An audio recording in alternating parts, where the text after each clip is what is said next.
Hello बच्चों, welcome back to Srishti maths classes.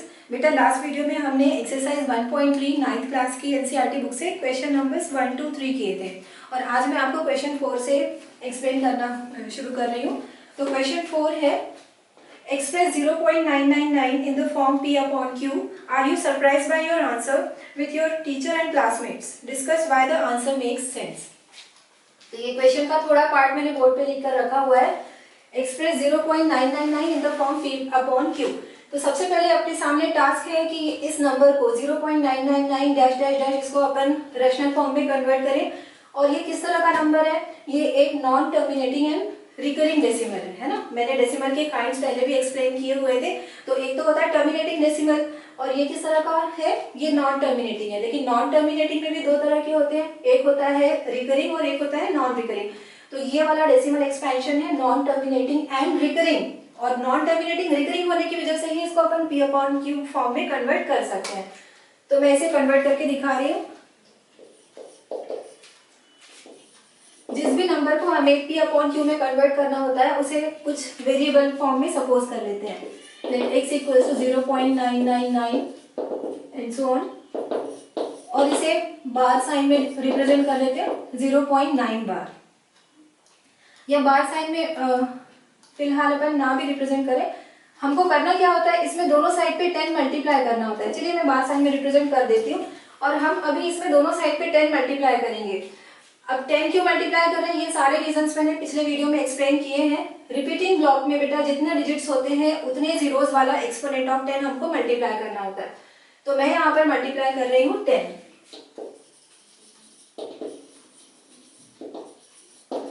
ये 10 left hand side में भी मल्टीप्लाई होगा और राइट साइड में भी। इस तरह से ये आ रहा है 10x और राइट साइड में जब इस नंबर में 10 मल्टीप्लाई होगा तो ये डेसिमल राइट साइड में 1 प्लेस राइट में शिफ्ट हो जाएगा। तो इसे हम लिखेंगे 9.999 and so on. 10x equals to 9.9 bar. इसके बाद मैंने ये भी बताया था कि इनको हम इक्वेशन सपोज करते हैं। जैसे ये हो जाएगा अपना फर्स्ट इक्वेशन और ये सेकेंड इक्वेशन। फिर सेकेंड इक्वेशन में से फर्स्ट इक्वेशन को हम सब्ट्रैक्ट करते हैं, इक्वेशन 2 माइनस इक्वेशन 1। और इक्वेशंस को सब्ट्रैक्ट करने का क्या तरीका होता है? लेफ्ट हैंड साइड में से लेफ्ट हैंड साइड और राइट हैंड साइड में से राइट हैंड साइड सब्ट्रैक्ट होता है। 10x minus x equals to 9.9 bar minus 0.9 bar. Left side में 9x आ जाएगा सब्ट्रैक्ट करके, यहाँ पर सब्ट्रैक्ट करोगे 9 आएगा। तो x की वैल्यू क्या आ रही है? 9/9 which can be written as 1। तो अब इस क्वेश्चन का एक पार्ट तो हो गया जिसमें हमको 0.9999 डैश डैश डैश को P upon Q में कन्वर्ट करना था, तो वो हमने कर लिया है P upon Q में कन्वर्ट। और आंसर कैसा आ रहा है? 1। तो एक सरप्राइजिंग सा आंसर आ रहा है, इसीलिए इस क्वेश्चन में आगे कुछ लिखा हुआ है। तो आगे लिखा हुआ है, are you surprised by your answer? तो ठीक है, ये सरप्राइजिंग वैसे नहीं है आंसर, क्योंकि हमको तो समझ में आ ही गया था कि अगर 0.9999 कोई वैल्यू है तो it is nearly equal to 1, है ना। ये चीज तो हमको पता ही है वैसे भी। तो ये क्वेश्चन 4 कंप्लीट हुआ। इसके बाद question 5, what can the maximum number of digits be in the repeating block of the digits in the decimal expansion of 1/17?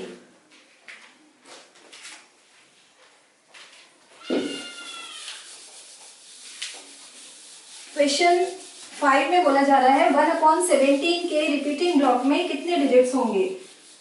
इसमें बेटा जैसे अपन ने 1/7 को जब सॉल्व किया था, क्वेश्चन 2 में आप देख सकते हैं इसकी वैल्यू लिखी हुई है 1/7 की। मैं यहाँ पर बोर्ड पे इसकी वैल्यू लिख रही हूँ, 1/7 की बात कर रही हूँ मैं अभी फिलहाल। 1/7 की वैल्यू लिखी हुई है 0.14285 होल बार। तो इसमें हम देख रहे हैं कि रिपीटिंग ब्लॉक में 6 डिजिट्स रिपीट हो रहे हैं, है ना। और इसी तरह से क्वेश्चन 5 में हमको पूछा हुआ है what can the maximum number of digits be in the repeating block of the digits in the decimal expansion of 1/17। 1/17 के डेसिमल ब्लॉक में कितने डिजिट्स आएंगे? तो हमने जो देखा था कि 1/7 के रिपीटिंग ब्लॉक में 6 डिजिट्स हैं, तो इसी तरह से 1/17 के रिपीटिंग ब्लॉक में 16 डिजिट्स आ जाएंगे। यहाँ पर जो डिनोमिनेटर हम देखते हैं ना, इससे 1 लेस डिजिट्स रिपीटिंग ब्लॉक में हमको दिखाई देते हैं। और यहाँ पे ये जो 16 डिजिट्स आने वाले हैं इसके लिए लिखा हुआ है perform the division to check your answer. तो अब मैं डिवाइड करके दिखा रही हूँ कि किस तरह से 16 डिजिट्स आने वाले हैं। ये डिवीजन बहुत लंबा चलने वाला है बेटा, क्योंकि तुमको समझ में आ रहा है कि यहाँ पर कितने डिजिट्स आएंगे रिपीटिंग ब्लॉक में, 16 डिजिट्स आएंगे। तो बहुत पेशेंस के साथ ये डिवीजन हमको करना पड़ेगा। तो मैं इसको स्टार्ट कर रही हूँ। क्वेश्चन 5 का ये सोल्यूशन है। 1/17, 1 डिवाइडेड बाय 17। तो सबसे पहले हम देख रहे हैं ये जो डिविडेंड है it is less than the divisor. तो इस टाइम पे हमको क्या करना होता है, क्वोशिएंट की जगह पे डेसिमल अप्लाई करना होता है, और यहाँ पर हम अप्लाई कर देते हैं उस डेसिमल के साथ साथ यहाँ पे एक जीरो अप्लाई होता है। लेकिन अभी भी ये लेस देन द डिवाइजर है ना, 17 से अभी भी ये छोटा है। तो फिर क्या करते हैं अपन, 17 0 0 और ये सब्ट्रैक्ट करके 10 आ गया। फिर एक जीरो अप्लाई करते हैं, एक बार में हम सिर्फ एक ही जीरो अप्लाई करते हैं। तो यहाँ पे मैंने जीरो अप्लाई किया, ये हो गया 100। अब हम कर लेंगे 17 5 85, सब्ट्रैक्ट किया 15 आया, एक जीरो अप्लाई कर सकते हैं। इसके बाद 17 8 136, सब्ट्रैक्ट करेंगे 10 - 6 4 एंड 4 - 3 1। फिर यहाँ पर जीरो अप्लाई किया, फिर से 8 आएगा, 17 8 136, सब्ट्रैक्ट किया, यहाँ पर जीरो आ गया, 17 2 34, सब्ट्रैक्ट करके फिर से 6 आया, यहाँ पे मैंने जीरो अप्लाई कर दिया, 17 3 51, सब्ट्रैक्ट करेंगे 9 आ जाएगा, ये 90 हो गया। जीरो हर बार मैं अप्लाई करती जा रही हूँ। फिर 17 5 85। ये कब तक करना है, मैं मतलब आपको ये दिखा रही हूँ, प्रूफ दिखा रही हूँ कि 1/17 में डेसिमल में जो इसका एक्सप्रेशन आएगा उसमें रिपीटिंग ब्लॉक में टोटल 16 डिजिट्स होंगे। ये अपन करने जा रहे हैं। तो अभी तो ये कंटिन्यू रहेगा। ये सब्ट्रैक्ट किया मैंने, 5 आ गया, फिर एक मैंने जीरो अप्लाई कर दिया।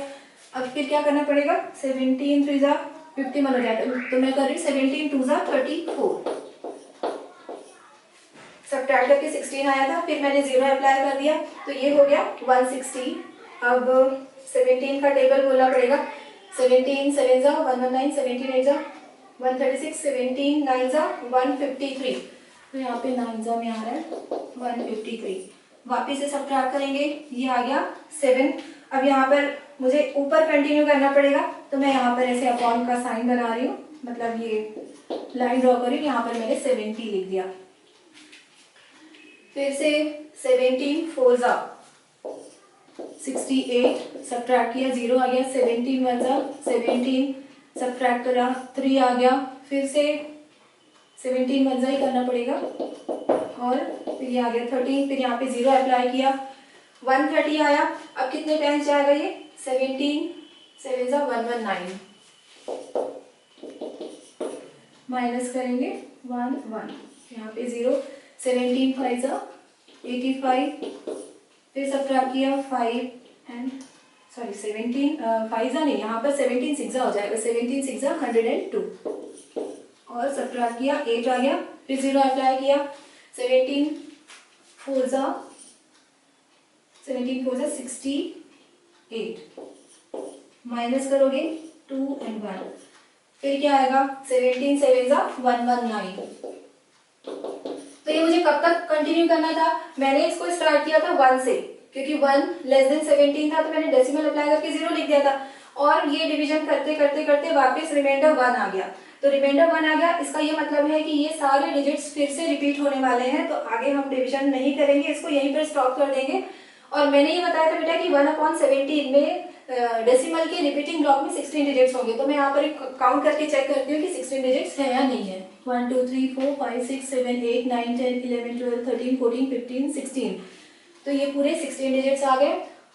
और आंसर को हम रिप्रेजेंट कैसे करेंगे, इस तरह से 1/17 इक्वल्स टू 0 पॉइंट, जितने भी डिजिट्स आ गए उन सबको लिखना पड़ेगा, 2 3 5 2 9 4 1 1 7 6 4 7। तो ये तो आपकी अपनी प्रैक्टिस की चीज़ है, मैंने ऐसे ही करके दिखा दिया कि कितने ब्लॉक्स आते हैं इसमें, क्योंकि इस तरह के डिवीजन की प्रैक्टिस जनरली बच्चों को होती नहीं, तो आपको प्रैक्टिस करनी पड़ेगी, तो ये आ जाएगा। तो इस तरह से ये क्वेश्चन कंप्लीट हो गया है, 16 डिजिट्स आए हैं इसमें रिपीटिंग ब्लॉक में। इसके बाद क्वेश्चन 6 देखेंगे। क्वेश्चन 6 है, look at several examples of rational numbers in the form p upon q, where p and q are integers with no common factors other than 1 and having terminating decimal representation. Can you guess what property q must satisfy। तो पहले मैं question explain कर देती हूँ, उसके बाद आपको solution बता दूंगी। हमें इस क्वेश्चन में, ये जो क्वेश्चन नंबर 6 हम करने वाले हैं, इसमें ये बोला गया बेटा कि कुछ ऐसे रैशनल नंबर्स के एग्जांपल्स लेने हम जो पहले से ही लोएस्ट टर्म में है, जिसमें जो न्यूमरेटर डिनोमिनेटर है उनमें अदर देन 1 कोई कॉमन फैक्टर ना हो। किसी भी रैशनल नंबर में न्यूमरेटर डिनोमिनेटर में अगर अदर देन 1 कोई कॉमन फैक्टर ना हो तो उस तरह के रैशनल नंबर्स लोएस्ट टर्म में कहलाते हैं। लोएस्ट टर्म भी बोलते हैं उनको, सिंपलेस्ट फॉर्म भी बोलते हैं या फिर स्टैंडर्ड फॉर्म भी बोलते हैं। तो हमको इस तरह के रैशनल नंबर्स के एग्जांपल्स लेने हैं जो ऑलरेडी सिंपलेस्ट फॉर्म में है, मतलब लोएस्ट फॉर्म में है, और साथ ही साथ वो टर्मिनेटिंग डेसिमल्स भी देते होंगे, मतलब डिवाइड करने के बाद जो आंसर आएगा वो टर्मिनेटिंग डेसिमल में आता होगा। तो कुछ एग्जांपल्स हम अपनी मर्जी से ले लेते हैं। जैसे एक मैं ले लेती हूँ 7/8। मुझे पता है कि इसको मैं डिवाइड करूंगी तो आंसर जो आएगा वो टर्मिनेटिंग डेसिमल होगा। ये क्वेश्चन 6 सॉल्व कर रहे हैं यहाँ पर। उसके बाद एक अपन ले सकते हैं 3/25, और एक अपनी मर्जी से मैंने ले लिया 75/100। तो इस तरह से मैंने 3 रैशनल नंबर्स, सॉरी लेकिन ये लोएस्ट टर्म में नहीं है ना, तो इसको लोएस्ट टर्म में कन्वर्ट करने के लिए इसको मैं 77 कर देती हूँ। तो ये 7, क्योंकि हम तो अपने मन से ही एग्जाम्पल्स ले रहे हैं, ये जितने भी हम रैशनल नंबर्स चूज कर रहे हैं वो अपनी मर्जी से लेना है, और इस तरह से लेना था कि ये ऑलरेडी लोएस्ट टर्म में हो। तो ये हैं सारे के सारे लोएस्ट टर्म में, और इनका डेसिमल एक्सपेंशन देखते हैं, क्योंकि क्वेश्चन में बोला था कि इनके डेसिमल एक्सपेंशन टर्मिनेटिंग होने चाहिए। तो एक बार मैं आपको डिवाइड करके दिखा देती हूँ कि टर्मिनेटिंग डेसिमल्स हैं। 7 डिवाइडेड बाय 8, यहाँ पर पॉइंट, यहाँ पर 0, 7 8 8 जा 64, रिमाइंडर 6, फिर 8 7 जा 56, रिमाइंडर 4, 8 5 जा 40। तो 7/8 की वैल्यू आ रही है 0.875। फिर 3/25, इसको डिवाइड करते हैं, यहाँ पॉइंट, यहाँ पे 0, 25 1 जा 25, रिमाइंडर 5, 25 2 जा 50, 3/25। तो ये बहुत जल्दी ही खत्म हो गया। ये भी टर्मिनेटिंग डेसिमल दिखाई दे रहा है, ये भी टर्मिनेटिंग डेसिमल दिखाई दे रहा है, और इसको डिवाइड करके बताने की जरूरत नहीं है। अगर डिनोमिनेटर 10, 100, 1000 इस तरह के हो तो डेसिमल में कन्वर्ट करना बहुत आसान हो जाता है। 0.77। तो इस तरह से देखा हमने कि ये सारे के सारे टर्मिनेटिंग डेसिमल्स थे। लोएस्ट टर्म में तो ये पहले से थे ही। अब हमको फाइनली ये बताना है कि ये इस तरह के जितने भी रैशनल नंबर्स होंगे जिनके डेसिमल एक्सपेंशन टर्मिनेटिंग है और साथ में वो लोएस्ट टर्म में भी है, तो उनके डिनोमिनेटर्स की क्या प्रॉपर्टी है, ये हमें एक्सप्लेन करना है। तो अपन देखते हैं कि इनके डिनोमिनेटर्स के प्राइम फैक्टर्स क्या हैं। इसका डिनोमिनेटर है 8 और उसके प्राइम फैक्टर्स है 2 × 2 × 2। इसका डिनोमिनेटर है 25, इसके प्राइम फैक्टर्स है 5 × 5।